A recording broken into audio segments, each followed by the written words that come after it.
በተለይም በዚህ ዓመት ትኩረት ያደረግነው የቅድመ አንደኛ ደረጃ ግንባታን በተመለከተ በሁሉም ወረዶችና ከተማዎች ቢያንስ 2 እና ከዛ በላይ መገንባት አለብን ብሎ ሁሉም ወረዳዎች ከዛ በላይ አልቀው እየሰሩ ነው ያሉ። ሌሎች የመማሪያ ክፍሎችን በማስፋፋት ረገድ በጣም ከፍተኛ ለውጥ ነው ያለው ማለት ነው። ከዛም በተጨማሪ እንግዲህ የትምህርት ጥራታችን ሌላው ፒላር ሊሆን የሚችለው ሂደቱ ነው። ሂደቱ እንግዲህ የኛ ቴክኒካል የሆነው የመማር ማስተማሩ መምህሩ በክፍል ውስጥ ከተማሪዎች ጋር የሚያደርገው ሪአክሽን ወይ ደግሞ ጽብረቃ ነው ማለት ነው።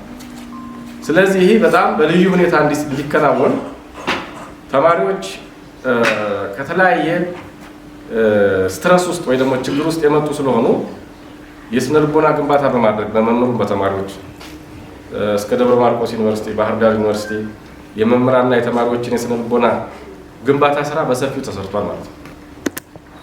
ከዛም በተጨማሪ ተማሪዎች ከመደበኛው መማር ማስተማር በተጨማሪ መብቃት አለባቸው።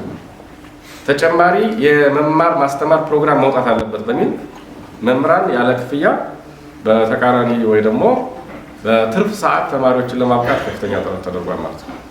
በዚህ መሰረት አሁን ላይ በሁሉም የክፍል ደረጃዎች 6ኛ፣ 8ኛ፣ 12ኛ ክፍልም ሁሉንም ዝግጅቶች አጠናቆ ዞናችን ለክልል አቀፍና ለፈተና ለሀገር አቀፍ ፈተና የተዘጋጀንበት ጊዜ ላይ ነው ያለነው ማለት ነው።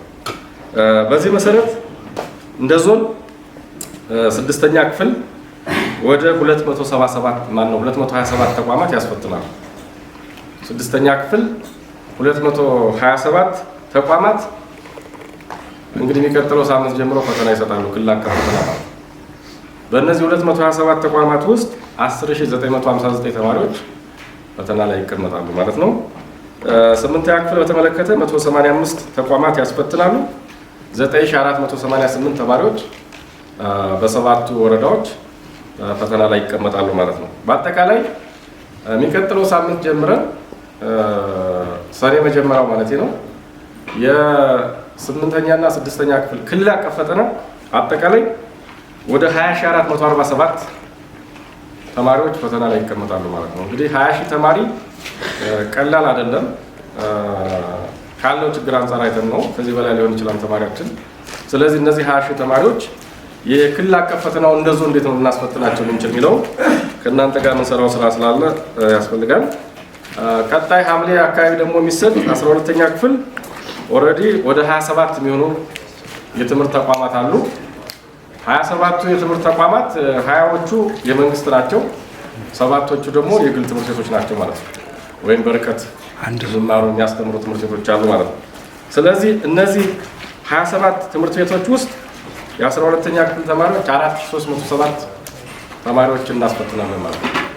እነዚህ 4307 ተማሪዎች የተወሰኑ ተማሪዎች ባህር ዳር ዩኒቨርሲቲ በልዩ ሁኔታ የሚማሩ አሉ፣ ከፍተኛ ውጤት ያመጣሉ ተብሎ የተጠበቁ። ሌሎቹ ደግሞ ቅድም እንደገለጽ ነው በእነዛ በ20ዎቹ ትምህርት ቤቶች ውስጥ በ27 ትምህርት ቤቶች ውስጥ አስፈላጊውን ቅድመ ዝግጅት አድርገው ለፈተና የተዘጋጁበት ሁኔታ አለ ማለት ነው። ስለዚህ እነዚህ ተማሪዎች እንዳያችሁት ከ25000 በላይ ተማሪዎች እንደ ዞናችን ሊወክሉ የሚችሉ ስለሆነ በምን አግባብ እናስፈትናቸው የሚለውን ዛሬ ለመወያየት የተጠራ ነው ማለት ነው። ያው ከነበረው ፕሮግራም አንጻር የኛ ዞን ትንሽ የመዘግየት አለ።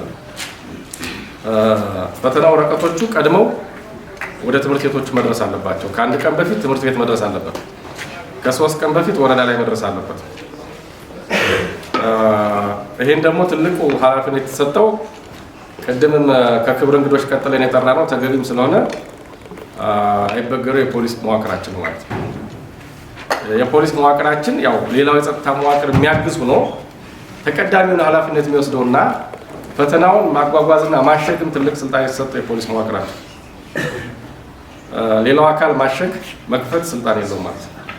የእነዚህ ሰዎች ፈቃድ ይጠይቃል። ስለዚህ ይህንን ፈተና ከነገ ጀምረን ወደየ ወረዳችንና ወደየ ተቋማችን ወስደን በፍጥነት ወደ ትምህርት ቤት ማድረስ ያስፈልጋል።